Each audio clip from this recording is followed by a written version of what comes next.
Welcome to Telangana capital news. ముందుగా headlines చూద్దాం. వర్గల్ బాలికల గురుకుల పాఠశాలలో state games and sports meet ముగింపు కార్యక్రమం. విజేతలకు బహుమతులు ప్రదానం చేసిన మంత్రి పొన్నం ప్రభాకర్, కలెక్టర్ మనోజ్ చౌదరి.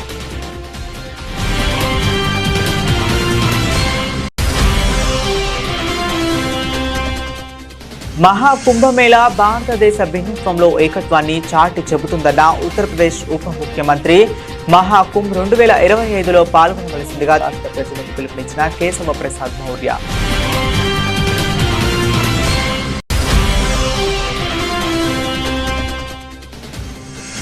ప్రభుత్వ పాఠశాలల అభివృద్ధికి సమిష్టిగా కృషి చేయాలి. పేరెంట్స్ మీటింగ్లో ఉపాధ్యాయులు, విద్యార్థులు, తల్లిదండ్రులకు పిలుపునిచ్చిన ఎమ్మెల్యే సుజనా చౌదరి.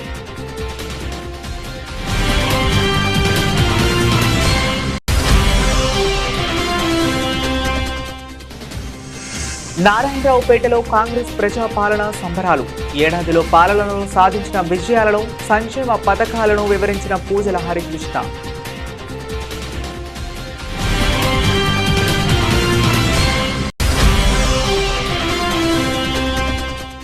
ఇంద్రకీలాద్రిపై దుర్గమ్మను దర్శించుకున్న హైకోర్టు న్యాయమూర్తి జస్టిస్ కె సురేష్ రెడ్డి దంపతులు. ఆలయ మర్యాదలతో ఘన స్వాగతం పలికిన దేవస్థానం ఈవో కెఎస్ రామారావు.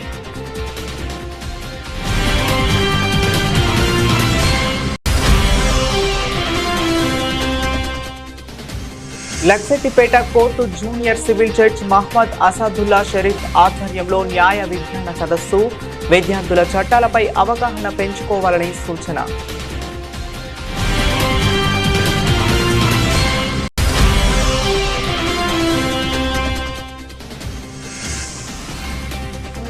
ఆంధ్రప్రదేశ్ అభివృద్ధికి కేంద్రం నుండి పూర్తి సహకారం స్పష్టం చేసిన కేంద్ర మంత్రి మనోహర్ లాల్ ఖట్టర్.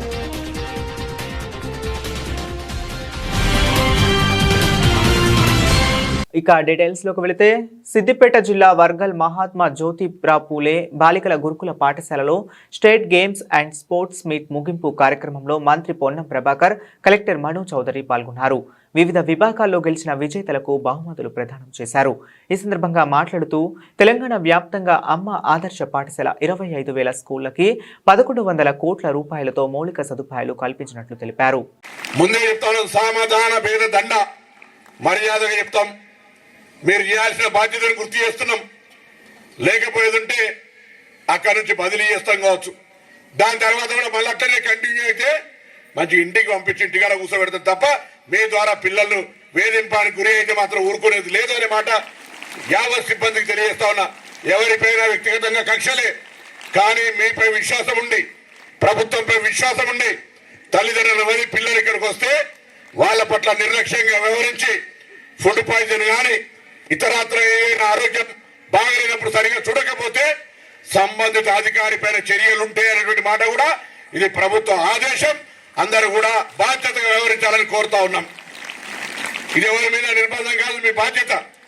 ఆ బాధ్యతకు సంబంధించి అన్ని రకాల కార్యక్రమాలు జరుగుతా ఉన్నాయో అందులో ఇది కూడా ఒక బాధ్యతగా వ్యవహారం చేయండి. మీరు కూడా దయచేసి వసతులు లేదా ఇతరాత్ర కోసం ఆలోచన చేయకుండా మీ విద్యా బోధన పట్ల శ్రద్ధ పెట్టండి. తల్లిదండ్రులు గ్రామీణ ప్రాంతాల కష్టపడుతూ మీరు బాగా ఉజ్వలమైన భవిష్యత్తు రావాలని ఇక్కడికి పంపిర్రు. మీ ఉజ్వలమైన భవిష్యత్తు బాగుండాలంటే ఈ దశ విద్యార్థి దశ. మిగతా ఆలోచనలు పోకండి. ఏ విధంగా లక్ష్యాన్ని చేరాలి, ఏ విధంగా మనోజ్ చౌదరి గారు కలెక్టర్ అయినరో, మీ విద్యా బోధన అందించే టీచర్లు ఏ విధంగా కష్టపడి అనేక పోటీ పరీక్షలు రాసి ఈ స్థాయి ఉద్యోగం పొందినరో, లేదా ఇతర వృత్తులలో ఏ విధంగా సెటిల్ అవుతారో ఆ దిశలో మేము పోవాలనేటువంటి లక్ష్యాన్ని కష్టపడి ఇప్పటి నుంచో ఒక లక్ష్యం ఏర్పరచుకోండి. జీవితం మళ్ళీ చేయలు దాటిపోతే రాదు. మా సహచర పార్లమెంట్ సభ్యులు రాజా గారు ఒక కథ చెప్తారు ఎప్పుడు కూడా. వెనకటికి ఒక టర్కీ టవల్ అంటే బోరుతువాల, మనం ఇప్పుడు మనం పచ్చ తెలంగాణల బోరుతువాల వెనకటికి 20-30 ఏళ్ల కింద availability of only like collector గారు మనోజ్ చౌదరి లాంటి వాళ్ళు ఆడుకుందరు కావచ్చు, కానీ మన వాళ్ళు దొరకపోతుండే. అటువంటి పూర్తువాలు ఎవరో పెద్ద మనిషి ఇచ్చే ఆ ఇంటికి తీసుకొని అన్నాడు, అమ్మ పూర్తువాలు ఇచ్చింది, టర్కీ టవల్ ఇచ్చింది అంటే, అరే నాయన ఈ టర్కీ టవల్ మనం మేడ చూసుకుంటాం, దాచిపెట్టు, కలెక్టర్ మనోజ్ చౌదరి గారు ఇచ్చినప్పుడు తీసిద్దామని అన్నారట. ఆయన రాడా మహాకుంభ్ 2025ని భారత సాంస్కృతిక ఐక్యతకు ప్రపంచ చిహ్నంగా మార్చాలని యోగి ఆదిత్యనాథ్ నేతృత్వంలో ఉత్తరప్రదేశ్ ప్రభుత్వం అనుకుంటుందని ఉత్తరప్రదేశ్ ఉప ముఖ్యమంత్రి కేశవ్ ప్రసాద్ మౌర్య అన్నారు. ఉత్తరప్రదేశ్ ఉప ముఖ్యమంత్రి ఆధ్వర్యంలో విజయవాడలో భారీ రోడ్ షో నిర్వహించారు. రోడ్ షో అనంతరం ఆయన మీడియాతో మాట్లాడుతూ భారతదేశంలో భిన్నత్వంలో ఏకత్వానికి నిదర్శనంగా నిలిచే ఓ అద్భుతమైన వేడుకగా మహాకుంభ్ను అభివర్ణించారు. ప్రయాగ్రాజ్ మహాకుంభ్ 2025లో పాల్గొనవలసిందిగా తెలంగాణ ప్రజలను ఈ సందర్భంగా ఆయన ఆహ్వానించారు. అంతర్జాతీయ భాగస్వామ్యం, అత్యాధునిక సౌకర్యాలతో కూడిన ఈ కార్యక్రమం చారిత్రాత్మకంగా నిలిచిపోయేందుకు ప్రభుత్వం గణనీయమైన చర్యలు చేపడుతుందని తెలిపారు. మహాకుంభ్ భారతదేశ సాంస్కృతిక ఆధ్యాత్మిక స్ఫూర్తిని కలిగి ఉందని, ఏక్ భారత్ శ్రేష్ఠ భారత్, సంవేశీ భారత్, గొప్ప భారతదేశం, సమ్మిళిత భారతదేశంను సృష్టించే దైవిక శక్తివంత రూపమని పేర్కొన్నారు. ఉప ముఖ్యమంత్రి విలేకరులతో మాట్లాడుతూ ప్రధానమంత్రి నరేంద్ర మోదీ, ముఖ్యమంత్రి యోగి ఆదిత్యనాథ్ నాయకత్వంలో జరిగిన జనవరి 13 నుండి ఫిబ్రవరి 26, 2025 వరకు ప్రయాగ్రాజ్లో గంగా, యమున, సరస్వతి నదుల సంగమం పవిత్ర ఒడ్డున మహాకుంభ్ జరుగుతుందన్నారు. उत्तर प्रदेश के मुख्यमंत्री योगी आदित्यनाथ जी की अगुवाई में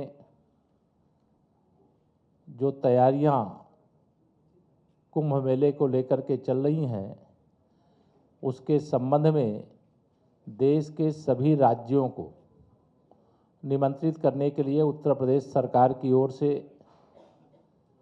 हर राज्य में हमारे कोई न कोई माननीय मंत्री और वरिष्ठ नेता साथ में जाते हैं।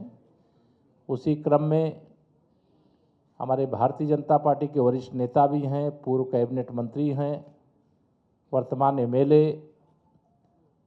और यहाँ आंध्र प्रदेश में चुनाव में पूरे समय रहकर काम किए थे ऐसे आदरणीय सिद्धार्थनाथ सिंह जी, वह भी मेरे साथ आए हैं। मैं आप सबको सबसे पहले तो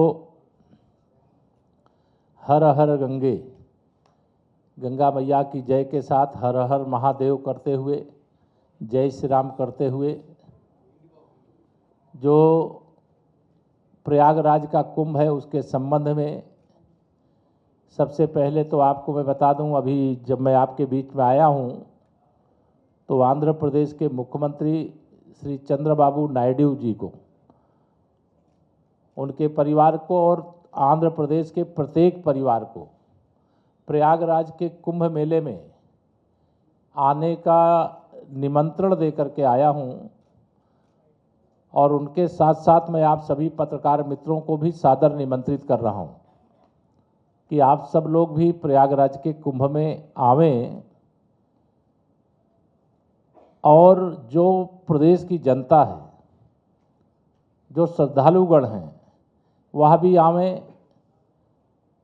भारतीय जनता पार्टी की डबल इंजन सरकार केंद्र में माननीय नरेंद्र मोदी जी, उत्तर प्रदेश में आदरणीय योगी आदित्यनाथ जी के नेतृत्व में वहाँ सभी प्रकार की तैयारियां और व्यवस्थाएं की गई। सिद्धार्थनाथ सिंह जी हैं, वो वोट ऑफ थैंक्स, एक बार वोट ऑफ थैंक्स कह दें सभी को, ताकि हम जल्द से जल्द इस कार्यक्रम को समाप्त कर सकें। In large number, the media people have come to understand what is Kumbh and Mahakumbh, and various features of Mahakumbh have been explained by our Deputy Chief Minister. We look forward to all of you to come and participate in Mahakumbh. More than 40 crore people are coming, so we hope you are also one of the 40 crore. So thank you very much and look forward of seeing you all in Mahakumbh. Thank you. Thank you so much sir, बहुत बहुत धन्यवाद। గృహ నిర్మాణం, పురపాలక మరియు పట్టణాభివృద్ధి, ఇంధన రంగాలకు సంబంధించి ఏపీకి కేంద్రం నుండి పూర్తి సహకారం ఉంటుందని కేంద్ర గృహ నిర్మాణ, పట్టణ వ్యవహారాల, ఇంధన శాఖల మంత్రి వర్యులు మనోహర్ లాల్ ఖట్టర్ అన్నారు. ఈ మేరకు విజయవాడలోని నోవాటల్లో స్టేట్ హౌసింగ్ మరియు energy, municipal administration and urban development శాఖలపై కేంద్ర మంత్రి రివ్యూ నిర్వహించారు. ఈ సందర్భంగా మనోహర్ లాల్ ఖట్టర్ మాట్లాడుతూ సీఎం చంద్రబాబు పనితీరు చాలా బాగుందన్నారు. రాష్ట్ర మంత్రి కొలుసు పార్థసారథి మాట్లాడుతూ కూటమి ప్రభుత్వం అధికారంలోకి వచ్చిన తరువాత రాష్ట్రంలో PMAY అర్బన్ 2.0కి శ్రీకారం చుట్టామన్నారు. అనంతరం రాష్ట్ర మంత్రి పి నారాయణ మాట్లాడుతూ విజయవాడ, విశాఖపట్నం మెట్రో రైల్ ప్రాజెక్టులకు త్వరగా ఆమోదం తెలపాలని కోరారు. most of these houses are in layout format. And in some layouts there are nearly 30,000 houses in 2-3 layouts. So for this we are finding short of funds for creating infrastructure. Sir. Though we have constructed the houses, because of no infrastructure like water supply, roads, electricity, we have tied up with the other PFC, sir. But drinking water and roads, because of no roads and no water, people are not coming into the houses which are completed, and people are not coming forward to take up and complete the houses. And many houses are left in the middle, sir. So for that, and Amrut, they are planning because these houses are being constructed by the housing department of the government of AP, and most of the Amrut projects are being held by the municipal administration. Now, when they plan the Amrut by municipal administration, they are taking care of the habitation in the municipal areas. But here in these colonies, infrastructure is required. Otherwise, the funds which we are giving in for housing, that also to some extent may go, unutilized. This as a special case, you have to kindly design a project for housing purposes. Previously, when you Wanaparthy జిల్లా పెదమందడి మండల కేంద్రం నుండి జాతీయ రహదారి 44వ road బుర్రవాగు వరకు high level వంతెన నిర్మాణ పనులకు అబ్కారీ పర్యాటక సాంస్కృతిక మంత్రి జూపల్లి కృష్ణారావు ఎమ్మెల్యే మెగారెడ్డితో కలిసి శంకుస్థాపన చేశారు. 2 కోట్ల వ్యయంతో చేపట్టిన పనులకు శంకుస్థాపన చేశారు. ముందుగా స్థానిక నాయకులు మంత్రి గారికి ఎమ్మెల్యే మెగారెడ్డికి ఘన స్వాగతం పలికారు.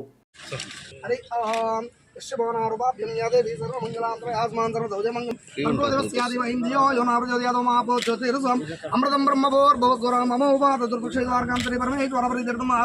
కాంగ్రెస్ ప్రభుత్వం ఏర్పడి ఏడాది పాలనలో సాధించిన విజయాలను, సంక్షేమ పథకాలను సిద్దిపేట నియోజకవర్గ కాంగ్రెస్ పార్టీ ఇన్ఛార్జ్ పూజల హరికృష్ణ తెలిపారు. రైతులందరికీ రుణమాఫీ చేస్తానని ఎవరూ ఆందోళన చెందాల్సిన అవసరం లేదని ప్రజాపాలన సిద్దిపేట జిల్లా కోఆర్డినేటర్ నారాయణ రెడ్డి పేర్కొన్నారు. కాంగ్రెస్ ప్రజాపాలన సంబరాలలో భాగంగా సిద్దిపేట జిల్లా నారాయణరావుపేట మండల కేంద్రంలో ఏర్పాటు చేసిన సంబరాల్లో నియోజకవర్గ ఇన్ఛార్జ్ పూజల హరికృష్ణ పాల్గొన్నారు. వీటికి ఎందుకు వచ్చినాం, ఏ ముచ్చట్లు చెప్తే మనం మనస్ఫూర్తిగా వినాలని వచ్చినామంటే, ఈ సంవత్సర కాలంలో కాంగ్రెస్ పార్టీ మనకి ఏం చేసింది. ఈ రోజు ప్రతిపక్షాలు మనల్ని దుమ్మెత్తు వస్తా ఉన్నాయి, అది చేయలేదు, ఇది చేయలేదు, అది రాలేదు, ఇది రాలేదని. మరి నేను అడుగుతున్నా, మీరు 40 ఏళ్ళ నుంచి మీరే పరిపాలించారు సిద్దిపేట. మరి మా పండరి గారు చెప్పినట్టు ఈ నారాయణపేట మండలానికి ఎందుకు ఈ కర్మ వచ్చింది? అన్ని సమస్యలు మన మండలానికి ఎన్నుకున్నాయి. ఈడ పక్కన కూత కూసే దూరంగా కేసీఆర్ ఉంటాడు, అవునా కదా? చింతపడికి ఆయన ఊరు, మళ్ళీ ఆయన ఊరును డెవలప్ చేసుకొని మన ఊరిని ఎందుకు ఇచ్చిపెట్టిండు? మన మండలం సపరేట్ అయితే తప్ప మన మండలానికి ఒక నిధులు లేవు. మన కార్యకర్తలు పోతే గలవడు, ఏదైనా కష్టం ఉందే చెప్పుకుందామంటే ఆ క్యాంప్ ఆఫీస్ లో హరీష్ రావు ఉండడు. అంటే ఓట్లకు మీరు కావాలి, ఈ రోజు నిధులకు మాత్రం మీరు కావద్దని నేను అడుగుతా ఉన్నా. ఆడపడుచులకు ఇక్కడ ఉన్న ప్రతి ఒక్కరికి అన్ని గ్రామాల నుంచి ఈ రోజు ఈ కార్యక్రమానికి ఎందుకు వచ్చారు అంటే, రేవంత్ రెడ్డి గారి మీద అభిమానం, కాంగ్రెస్ పార్టీ మీద అభిమానం ఉంది. ఈ ప్రజాపాలన కార్యక్రమంలో మనం రేవంత్ రెడ్డి గారు వచ్చిన తర్వాత ఏమని చెప్పిండు? 2 లక్షల రైతు రుణమాఫీ అని చెప్పిండు. 2 లక్షల రుణమాఫీ అని చెప్తే ఈ రోజు అక్కడ ఉన్నటువంటి హరీష్ రావు గారిని, కేటీఆర్ గారిని ఒక బురదలుతా ఉన్నాడు. ప్రతి ఒక్క రైతుకు రుణమాఫీ ఇచ్చేస్తుంది కాంగ్రెస్ ప్రభుత్వం. వాళ్ళు చెప్పే మాటలు నమ్మద్దు. ఎందుకు అంటున్నా ఈ మాట అంటే, 10 ఏళ్ళు మీరే ఉన్నారు అధికారంలో. ఈ గత ముఖ్య కేసీఆర్ ఏం చెప్పిండు? 1 లక్ష రూపాయల రుణమాఫీ అని చెప్పిండు. మరి ఆ 1 లక్ష రూపాయల రుణమాఫీ చేసిందా అని అడుగుతున్నా నేను. ప్రతి నెల ఈ మహిళా మనులు బస్సులో ఎక్కినట్టు ఎంత కడుతుంది తెలుసా ఈ ప్రభుత్వం? 400 కోట్లు ఈ ప్రభుత్వం మీ తరఫున ఆర్టీసీ కడతా ఉంది. ఇది చేస్తుంది కాంగ్రెస్ ప్రభుత్వం. 200 యూనిట్లు తక్కువ వినియోగదారులకు ఇవాళ కరెంట్ బిల్లు. మనకు కాంగ్రెస్ ప్రభుత్వం వచ్చి సంవత్సరం అయింది. ఈ సంవత్సర కాలంలో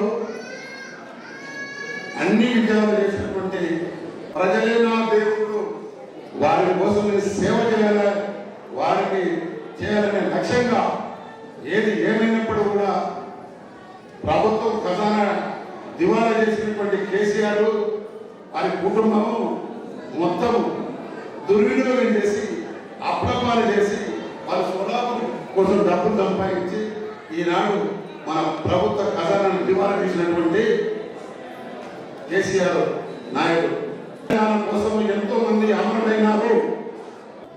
కేసీఆర్ గారు ఢిల్లీకి వచ్చి కుటుంబ సమేతంలో వచ్చి అమ్మా నీకు పాదాలు వందనం చేస్తున్నాను, తెలంగాణ నువ్వు తల్లి, నువ్వే నీ కొడుకు ప్రధానమంత్రి చేస్తాను, మీరు కాంగ్రెస్ తీసుకొస్తాను, కాంగ్రెస్ మద్దతు ఇస్తా అని మాయమాటలు చెప్పి కాంగ్రెస్ ప్రభుత్వానికి తప్పుతుంది. అదేవిధంగా మీరు ఎవరో చెప్పిన మాట, ఏ పుల్పుల్కరుడు కానీ ఏ గంగేటోడు చెప్పిన మాట మీరు నమ్మకండి. మనకు దేశానికి కావాల్సింది కాంగ్రెస్ పార్టీ. మనకు ఇందిరమ్మ రాజ్యం వచ్చేది. ఇంద్రకీలాద్రిపై వేంచేసి ఉన్న దుర్గమ్మను రాష్ట్ర హైకోర్టు న్యాయమూర్తి జస్టిస్ కె సురేష్ రెడ్డి దంపతులు దర్శించుకున్నారు. దేవస్థానం ఈవో కెఎస్ రామారావు ఆలయ మర్యాదలతో జస్టిస్ కు ఘన స్వాగతం పలికారు. దుర్గమ్మ దర్శనం అనంతరం వేద పండితులు వేద మంత్రాలతో జస్టిస్ ను ఆశీర్వదించారు. అనంతరం దుర్గమ్మ చిత్రపటాన్ని ప్రసాదాన్ని అందజేశారు.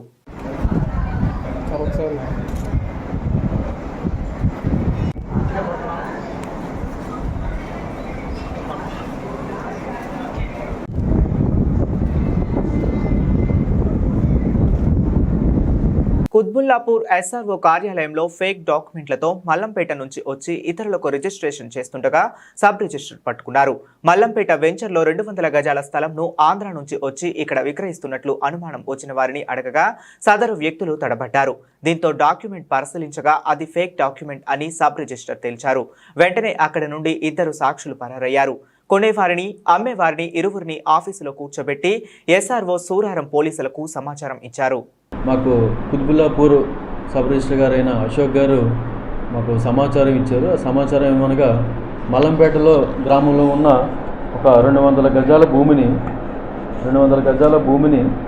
ఒక నాగేశ్వరరావు అనే వ్యక్తి అతను ఆధార్ కార్డుని ఫ్యాబ్రికేట్ చేసి అతను వేరే వ్యక్తికి అమ్మడానికి ప్రయత్నిస్తుండగా అతను మన ఎస్ఆర్ఓ గారు కొంచెం అతనికి డౌట్ వచ్చి ఎవరైతే ప్రాపర్టీని అమ్ముతున్నారో నాగేశ్వరరావు అతని యొక్క ప్రొఫెషన్ గురించి అడగగా అతను కొంచెం తడబడినట్లుగా మన ఎస్ఆర్ఓ గారు గుర్తించడం జరిగింది. ఈ ఎస్ఆర్ఓ గారు ఇమీడియట్లీ అతని ఆధార్ కార్డు థంబ్ ఇంప్రెషన్ ద్వారా చెక్ చేస్తే అతని ఆధార్ కార్డుని అతను మ్యానిపులేట్ చేసినట్లుగా తెలిసింది. ఇందులో మనకి వెంటనే ఎస్ఆర్ఓ గారు సమాచారం ఇస్తే వాళ్ళని అక్కడే పంపించి అదుపులో తీసుకొని ఇంకా మనకి ఎస్ఆర్ఓ గారు దరఖాస్తు ప్రిపేర్ చేస్తున్నారు. దరఖాస్తు తీసుకొని వాళ్ళ మీద ఎవరున్నారు అనేది విచారించి తగు చర్య తీసుకోవడం జరుగుతుంది.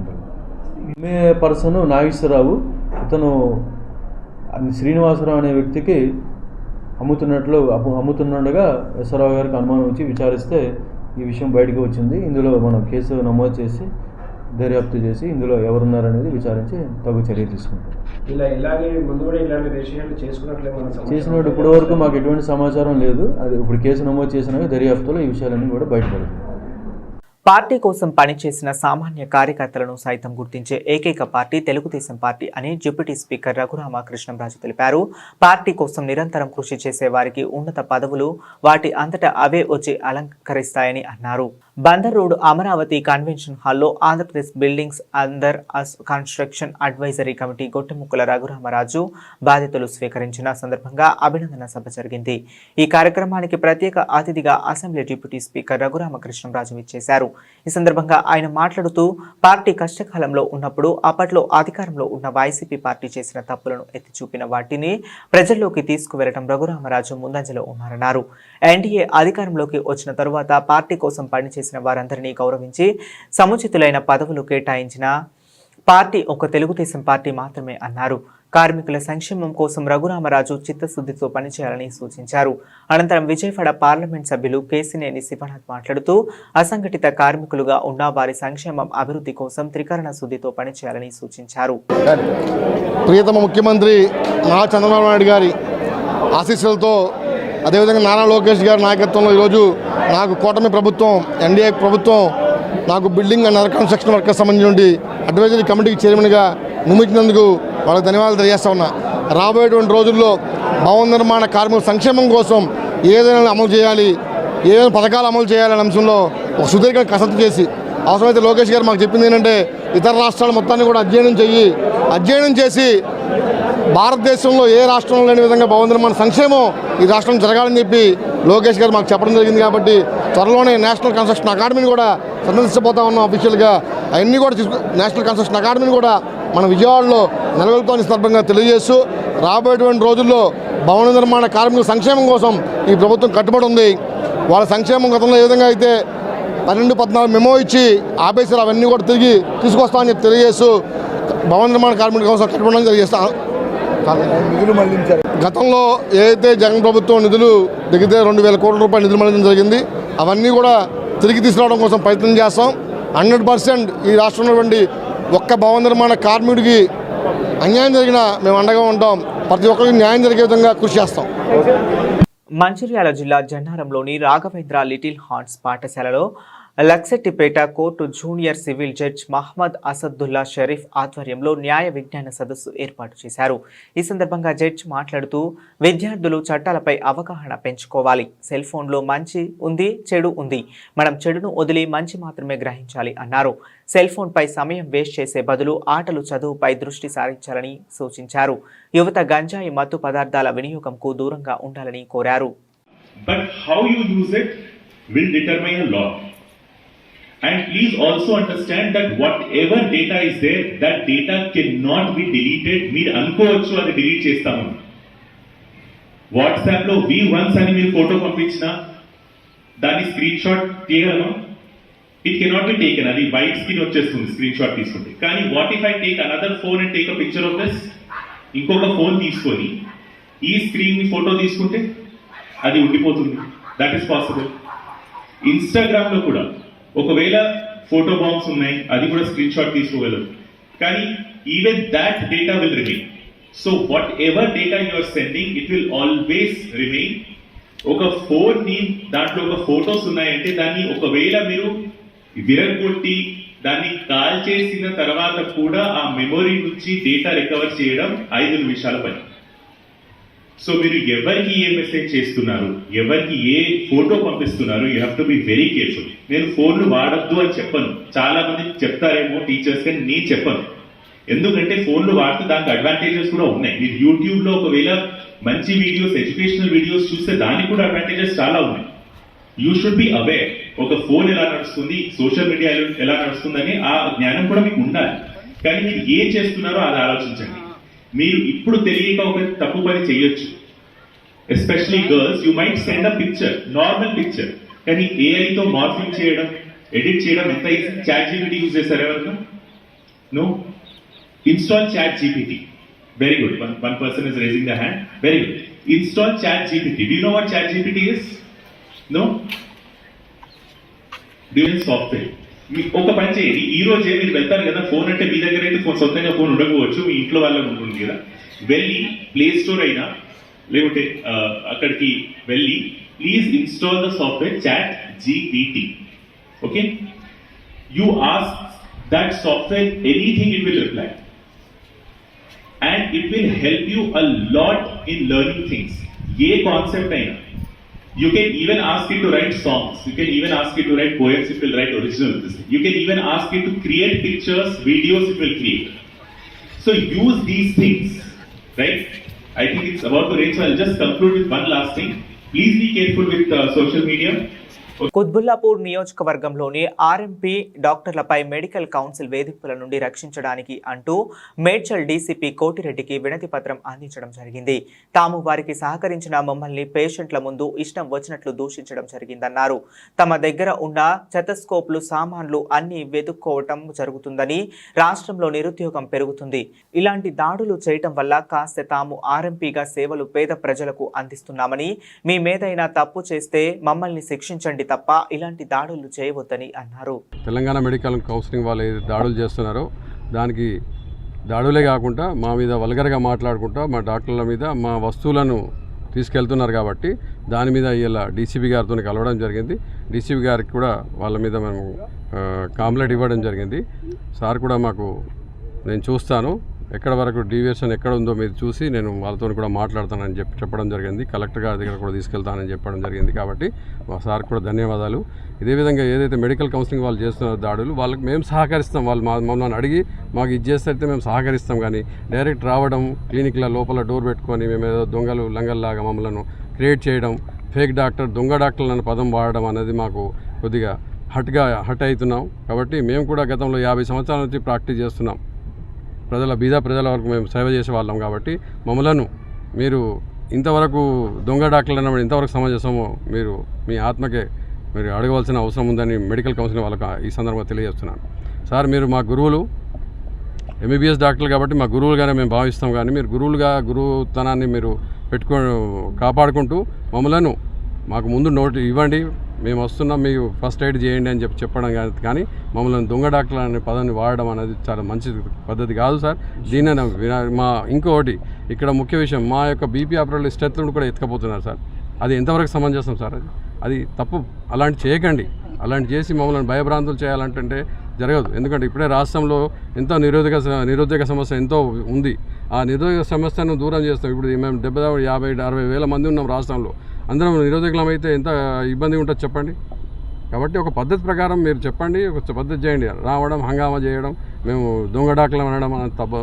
ఈ దొంగ డాక్టర్లం అనే నకిలీ డాక్టర్లం అనే పదాన్ని మీరు తీసేయవలసిందిగా మీ డిక్షనరీ నుంచి ఈ సందర్భంగా తెలియజేస్తున్నాను. బులెటిన్ ముగించే ముందు మరొకసారి హెడ్లైన్స్ చూద్దాం. వర్గల్ బాలికల గురుకుల పాఠశాలలో state games and sports meet ముగింపు కార్యక్రమం. విజేతలకు బహుమతులు ప్రదానం చేసిన మంత్రి పొన్నం ప్రభాకర్, కలెక్టర్ మనోజ్ చౌదరి.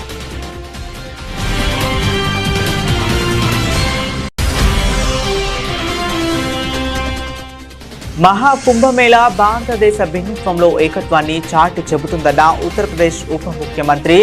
మహాకుంభ్ 2025లో పాల్గొనవలసిందిగా రాష్ట్ర ప్రజలకు పిలుపునిచ్చిన కేశవ ప్రసాద్ మౌర్య.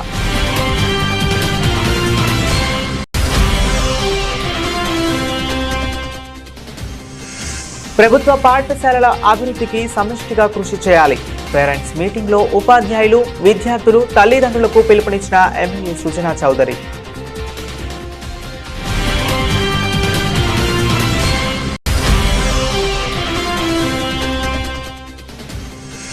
నారాయణరావుపేటలో కాంగ్రెస్ ప్రజాపాలన సంబరాలు. ఏడాదిలో పాలనలో సాధించిన విజయాలను, సంక్షేమ పథకాలను వివరించిన పూజల హరికృష్ణ.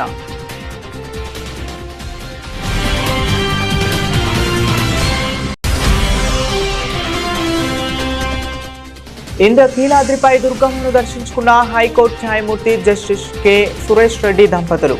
ఆలయ మర్యాదలతో ఘన స్వాగతం పలికిన దేవస్థానం ఈవో కెఎస్ రామారావు.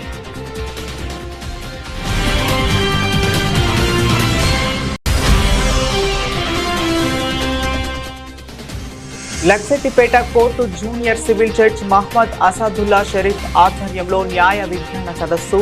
విద్యార్థుల చట్టాలపై అవగాహన పెంచుకోవాలని సూచన.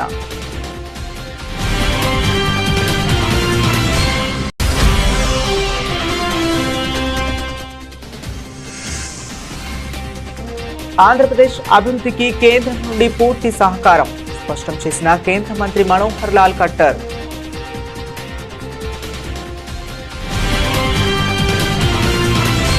ఇవి ఇప్పటి వరకు అప్డేట్స్. మరిన్ని అప్డేట్స్ కోసం కీప్ వాచింగ్.